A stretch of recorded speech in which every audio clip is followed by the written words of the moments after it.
Hey friends, this is the Mrs. Wolfie from Our Half Acre Homestead, and today we're canning ground beef in our brand new ForJars pressure canner.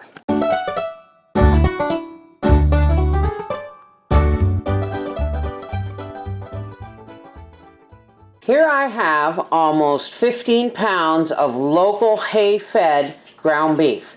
This is going into an oven covered with foil at 350 degrees until I can chop it up and it's cannable. Okay, this has been in the oven for a couple of hours. Now, look at the water.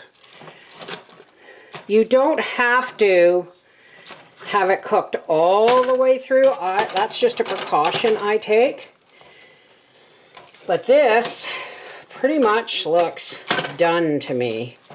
So I'm just gonna shut my oven off, and I'm gonna put this back in the oven while I get the rest of my stuff ready. I'm just chopping it up into chunks. I should have done it sooner, but I got busy making pancake mix and pickled eggs and all kinds of stuff. And look, it's got its own broth too. This is going to be amazing. I already have 14 pints going into the pantry. Howie's going to love this because it's in nice big chunks. He likes his meat in chunks. He doesn't like it broken up like, you know, gravel kind of thing, right? I'm going to salt to this.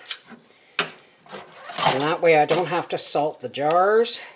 Let's just make sure this is all cut up so that it'll go down in the funnel. That's all I want, is it to be the right size to fit in the neck of the canning funnel. You know what I mean?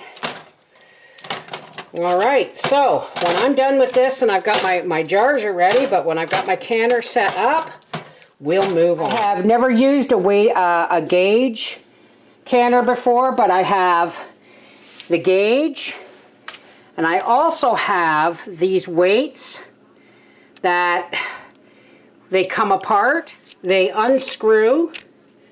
This alone is 5 pounds, then you put this ring on it, it's 10, and if you add the third ring, it's 15, okay? Now, I have had this a few months. This was sent to me months ago. But unfortunately, the trays that came with it do not fit properly. So I have trays for my other canners that fit. Also, you're going to see that I have my rubber ring down there for the lid.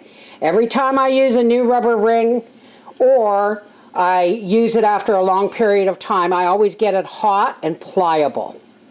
And you can use your other canners, trays will fit. If not, buy yourself some round wire cake racks from the store. Or better yet, if this happens to you, get a hold of ForJars and ask them for properly fitting trays. This may be an issue that's already been fixed, and it's just that I've had this canner for months, and then this is the first chance I've had to use it. So this could be a problem that's already been solved. All right, I'm going to put the rubber ring in the lid and we're going to start canning. Here's our lids, ForJars, obviously, washed and sitting in warm water, rings, and jars. Now I have rinsed my lid, and I'm going to take my gasket out. And your canner does come with a spare gasket and some lids and the weights. It's just unfortunate that trays don't fit. Now you want to make sure this is tucked all the way in, and there it is. Alrighty, I have the recommended amount of water in my canner with a shot of vinegar to stop my jars from clouding. Now this has quite a bit of juice, which seems to have been soaked back up quite a bit, so I'm going to make sure I have juice going in every one, just because you don't want to waste that, right? So we're going to fill our jar to about 1 inch from the top, mash it down because it's cooked. You can really pack it in. I'd like to use jelly jars, the half pint jelly jars, but I don't have enough, so we're using, whoops, so we're using pints. Always, always wipe your rims with a clean, damp paper towel. Make sure that if there is juice in here that you debubble when you push it down, okay? And into the canner that goes. Put the juiciest parts in first, obviously. And then it'll debubble as it goes. Not all of these are going to be juicy because there's not enough to actually make this in broth for the whole 9 yards, but whoops. Push that down in there. Add another piece. Now, this was about I don't know if I told you, this was about 14 pounds of lean ground beef, but I had a couple of pounds already cooked left in the fridge from yesterday's batch. So I just, when I got ready, I just dropped it in here and then smushed it into the hot meat. Now you don't have to salt your meat. I just do a little bit because I find anything that hasn't been salted while it's cooked doesn't taste right. You can salt it all you want afterwards, but it's still not going to taste right. So in here I have 14 pints of ground beef. And we're going to lock our lid on. And as soon as that spouts a steady stream of steam, we're going to set our timer for 10 minutes. We're going to vent the canner for 10 minutes. Do not skip the step of venting the canner. If you don't vent the canner, the air doesn't get pushed out and you don't get a proper pressure to can your food safely. Okay, our dial is reading 0 and we'll be back. So we are spouting a steady stream of steam, so I'm going to set my timer for 10 minutes. Okay, our timer has gone off. I have taken off one of the rings. This ring alone is 5 pounds. You add this one, it's 10 pounds, and you add the other one, it's 15. That's on. There we go. So, as soon as this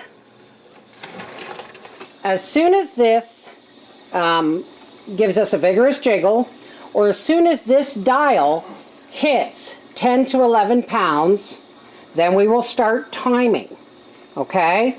And we want to can these at 10 pounds pressure for 75 minutes for pints, 90 minutes for quarts. So that's an hour and 15 minutes for pints and an hour and a half for quarts. There is our beautiful rocking motion. Our dial is at 10. Now I'm going to turn my burner down just a little bit because I know my burners. Just a little bit to keep it at 10 pounds pressure and keep that lovely rocker just a-rocking. Then we'll be back in an hour and 15 minutes. Okay, our timer has gone off. And this, I gotta tell you folks, this just did a beautiful job. I mean, when I say a beautiful job, I didn't have to fuss with the temperature. It just, when it started doing its thing, it just kept doing its thing.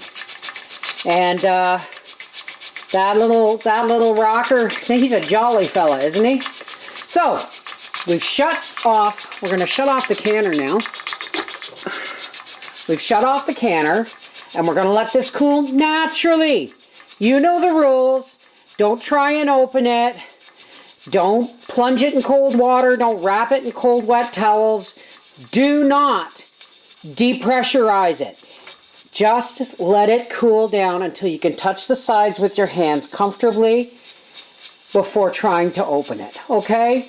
Letting it cool down naturally is a part of the canning process. If you open it too fast, you may compromise your seals. And there it is, the next 14 pints of ground beef. And this was hay-fed, lean ground beef. Look, and I used all the juice. Look how very little fat was in these jars. So, 28 altogether. Now, I got to tell you, folks, I got the opportunity to get another 30 pounds of that meat. And I will be canning some of it. Our side of beef is still not arrived yet. We're hoping it'll come this week.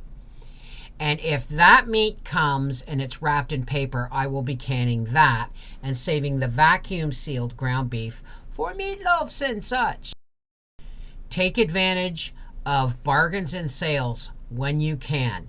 Nothing is going down in price anytime soon. And I have 30 more pounds coming. This is the Mrs. Wolfie from, yeah, don't look at my hair. This is the Mrs. Wolfie from Our Half Acre Homestead saying, I love my ForJars canner. I really do. I just wish the trays had a fit. But it works splendidly, and it's going to be my new canner of choice. Mwah! Take care. God bless. Have a great week. And remember, folks, if you're a home canner and you're not trying ForJars canning lids, you are missing out. These are heavier than any other disposable lid on the market. They are a U.S. company, and if you order over $100, your shipping is free. Check in the description box below this video for a link to ForJars canning lids and use the coupon code HALFACRE, all one word in capital letters, for 10% off. Check them out on Facebook, Instagram, YouTube, and TikTok for ideas and recipes. ForJars canning lids, you can't go wrong.